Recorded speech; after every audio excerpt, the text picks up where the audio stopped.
When Aurora and I were first kind of partnered, we really started having a conversation about what it means to be working class women of color at the Met.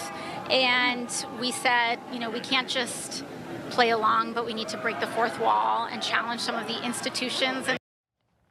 Well, liberal darling Alexandria Ocasio-Cortez is still basking in the limelight following her appearance at the Met Gala. Unfortunately, her days of palling around with the elite may be over for the time being after conservative group, the American Accountability Foundation, asked the Office of Congressional Ethics to investigate the Congresswoman for accepting a free $30,000 ticket to the event.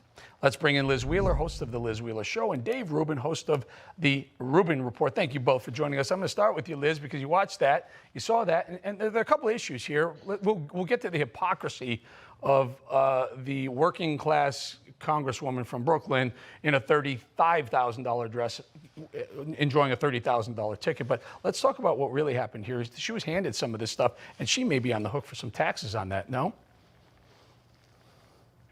Yeah, I mean, first of all, was it just me, or did the writing on the back of the dress look like the font from Chick-fil-A? I expected her to turn around in it to say, eat more chicken, not tax the rich, which maybe that would have even been a more appropriate thing for her to say. Like you said, it was the height of hypocrisy. There is an ethical question about accepting gifts, especially if they could be in exchange for anything. That's the problem when you have elected officials accepting free things from the private sector. Is it a quid pro quo? Is this an ethics issue? I think the question should be asked. I think moreover, though, her voters should be asking, what was she doing at an event like this? Why was she, regardless of whether she paid for it or didn't pay for it, why was she going to what's just a party of elitists patting themselves on the back when she's claiming to want to destroy and abolish those who she was surrounding herself with? It's completely out of touch, completely ridiculous, and she made a fool of herself. You know, Dave, my wife was watching it, and she said that she might as well have just written on the back instead of tax risk, please, somebody look at me here. And that's what really is a call for attention,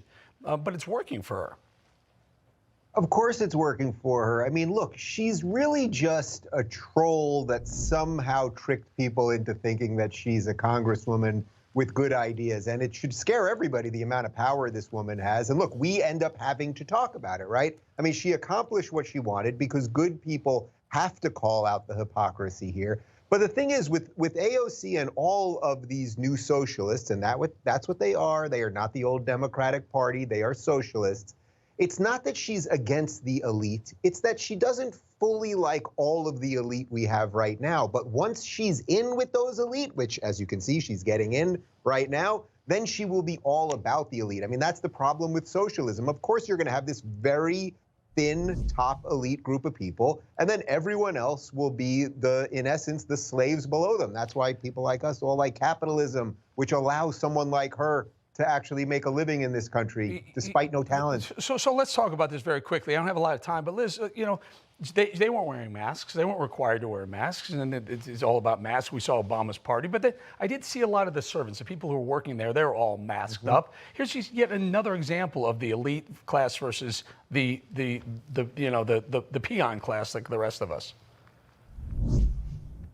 Oh, certainly. I mean, it's obvious at this point that we live in a country right now where there are two sets of rules, one for you and I and Dave, the normal people, and one for the elitists like AOC. I want to build on one thing that Dave said, though. He's correct when he said that AOC wants to ingratiate herself with the elites because she wants to be an elite. I take it one step further and say these elitists, these millionaires and billionaires that she was hobnobbing with, they know that they're not going to be touched by socialist policies. They know that they're not going to see 50% of their income taken away, even if AOC gets her way, because that's how socialism works. Socialism pretends to tax the wealthy, but really it's going to be the everyday American who's taxed to death by AOC's policies. And this was a perfect example of the fact that the rich and elite know that socialism won't touch them. You know, it's amazing.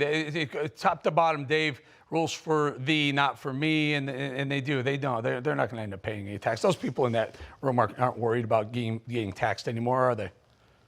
No, of course not. They're thrilled that she's there and that she's slightly punking them as she does this. But what people really need to understand, and I think there's been a through line in your show today, including some of the other segments that I just watched, is that there are a set of people in America right now with an awful lot of power, an awful lot of influence, that are here to destroy the entire thing, whether it's our military institutions or our political institutions or our media institutions. And by the way, some of those things deserve to be destroyed or at least hampered, but the question is, what do you replace them with? But here she is flaunting it in our faces.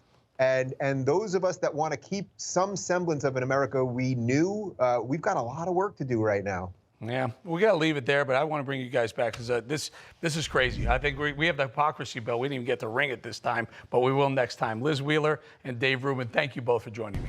You just watched Newsmax TV, America's fastest growing cable news channel, now in more than 70 million homes. You can get Newsmax TV on your cable system or check your cable guide. And if your system doesn't carry Newsmax, call them, tell them you want Newsmax TV, because we're real news for real people.